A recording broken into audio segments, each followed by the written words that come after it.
नमस्कार। आकाशवाणी जयपुर अजमेर से प्रस्तुत है प्रादेशिक समाचार।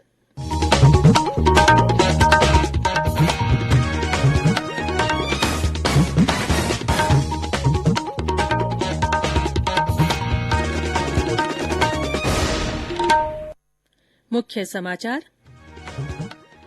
प्रधानमंत्री नरेंद्र मोदी आज शिक्षक पर्व के प्रारंभिक सम्मेलन को करेंगे संबोधित। शिक्षा क्षेत्र में कई प्रमुख पहलों का भी किया जाएगा शुभारंभ। देश ने तीसरी बार एक दिन में 1 करोड़ से अधिक कोविड टीके लगाकर हासिल की महत्वपूर्ण उपलब्धि। प्रधानमंत्री ने दी बधाई। प्रदेश में कोरोना के नए मामलों में उतार चढ़ाव के बीच आगामी त्योहारों पर प्रमुख मेलों पर इस बार भी रोक। और मानसून की आंख मिचोली के बीच मौसम विभाग ने फिर से इसके रंगत में लौटने की जताई उम्मीद।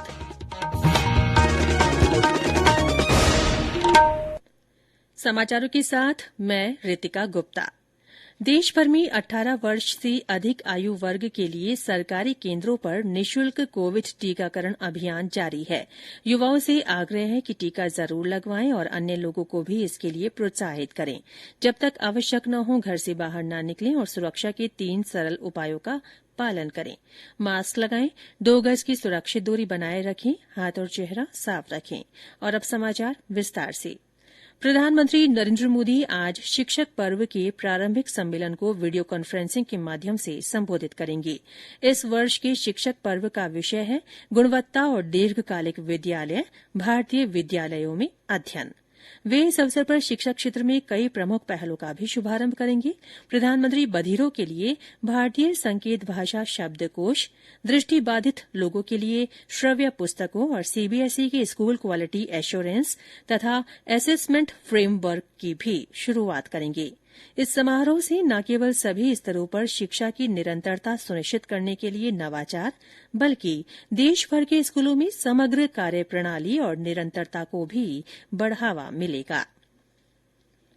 महिला और बाल विकास मंत्री स्मृति ईरानी ने बच्चों को कुपोषण से बचाने के लिए प्रत्येक व्यक्ति से कम 1 शिशु को गोद लेने की अपील की है।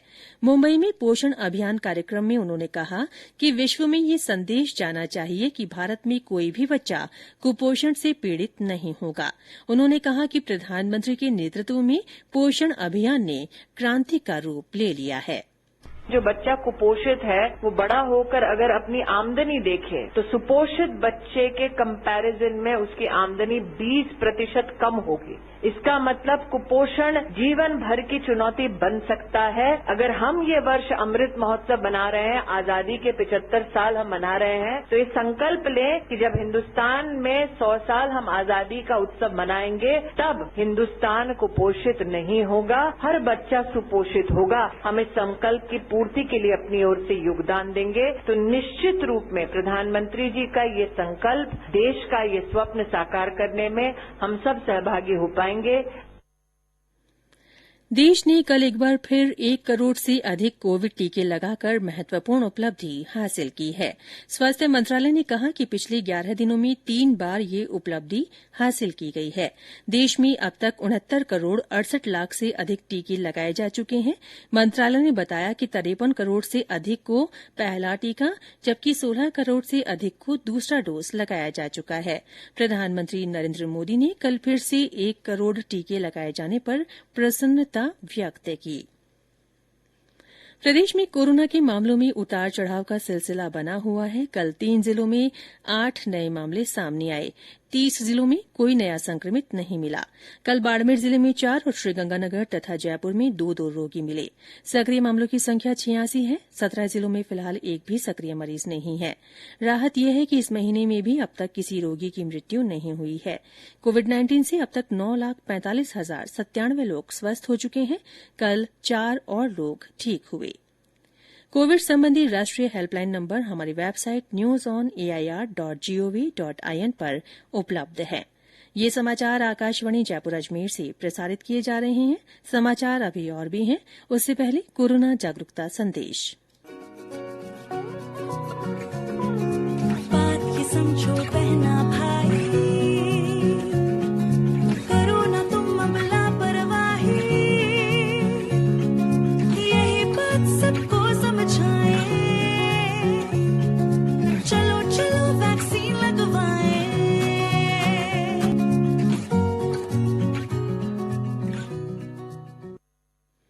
प्रादेशिक समाचारों में फिर से आपका स्वागत है। प्रदेश में आने वाले त्योहारों और लोक पर्वों पर भरने वाले मेले इस बार भी कोरोना की वजह से स्थगित कर दिए गए हैं। जैसलमेर के रामदेवरा में आज से श्रद्धालुओं का प्रवेश बंद रखा गया है। वहीं गणेश चतुर्थी पर अधिकांश बड़े मंदिरों में आमजन के प्रवेश पर रोक रहेगी। सवाईमाधोपुर के त्रिनेत्र गणेश मंदिर के पट दर्शनार्थियों के लिए आज से बंद कर दिए गए हैं।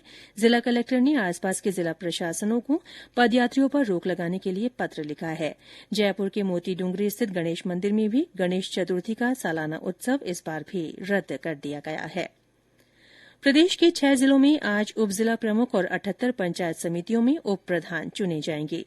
इससे पहले कल 3 जिलों सवाईमाधोपुर, जोधपुर और दौसा में कांग्रेस के और अन्य 3 जिलों जयपुर, भरतपुर तथा सिरोही में भाजपा के जिला प्रमुख निर्वाचित हुए। वहीं 78 पंचायत समितियों में से 49 पर कांग्रेस, 25 पर भाजपा और 2 पर आरएलपी के प्रधान निर्वाचित हुए। 2 सीटें निर्दलीयों के खाते में गई। और अब आजादी का अमृत महोत्सव से जुड़े समाचार। आजादी का अमृत महोत्सव।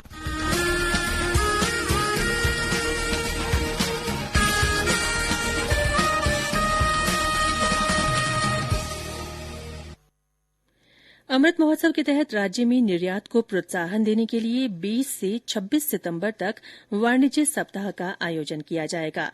इसमें जयपुर में 2 दिन का वाणिज्य उत्सव मनाया जाएगा। केंद्रीय वाणिज्य मंत्रालय ने राज्य सरकार को पत्र लिखकर 1 दिवसीय निर्यात सम्मेलन आयोजित किए जाने का आग्रह किया है। बीकानेर और जोधपुर में मेगा एक्सपोर्ट्स कॉन्क्लेव होंगे। और अब आकाशवाणी जयपुर के समाचार विभाग की ओर से आजादी का अमृत महोत्सव के तहत आयोजित की जा रही प्रश्नोत्तरी प्रतियोगिता का आज का प्रश्न। स्वतंत्रता सेनानी काशीनाथ गुप्त भरतपुर प्रजामंडल के सक्रिय सदस्य थे। उन्होंने राष्ट्रवादी विचारों के प्रचार प्रसार के लिए स्वयं प्रेस की स्थापना की थी। उनके द्वारा निकाले जाने वाले समाचार पत्र का नाम बताइए। प्रश्न एक बार फिर से सुन लीजिए। स्वतंत्रता सेनानी काशीनाथ गुप्त भरतपुर प्रजामंडल के सक्रिय सदस्य थे। उन्होंने राष्ट्रवादी विचारों के प्रचार प्रसार के लिए स्वयं प्रेस की स्थापना की। उनके द्वारा निकाले जाने वाले समाचार पत्र का नाम बताइए। सबसे पहले सही जवाब देने वाले श्रोता को पुरस्कृत किया जाएगा। श्रोता अपने जवाब, नाम और पूरे पते के साथ हमारे व्हाट्सएप नंबर 9414052368 पर भेज सकते हैं। आज के सवाल के विजेता का नाम शाम के प्रादेशिक समाचार बुलेटिनों में घोषित किया जाएगा। प्रतियोगिता से जुड़े प्रश्न हर मंगलवार और शुक्रवार को सुबह 9 बजे के प्रादेशिक समाचार बुलेटिन में पूछे जाते हैं। आकाशवाणी के समाचार विभाग की ओर से कोरोना जागरूकता पर श्रोताओं के संदेश लेने के बाद अब नई श्रृंखला शुरू की गई है। इसके तहत अमृत महोत्सव पर श्रोताओं के संदेश आमंत्रित किए जा रहे हैं। इसी कड़ी में सुनिए आज का संदेश।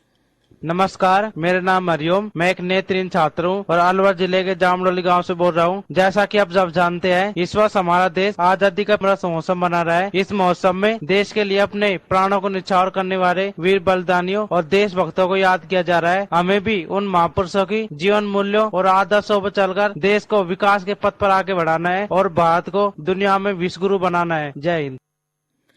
श्रोता देशभक्ति और प्रेरणादायी संदेश रिकॉर्ड कर हमारे व्हाट्सएप नंबर 9414052368 पर भेज सकते हैं।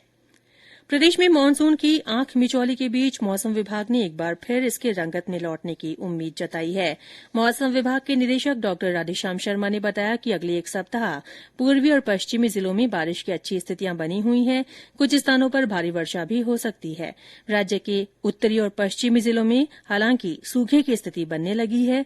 कृषि विभाग ने कहा है कि करीब 15 लाख हेक्टेयर क्षेत्र में खड़ी फसल को नुकसान का अंदेशा है।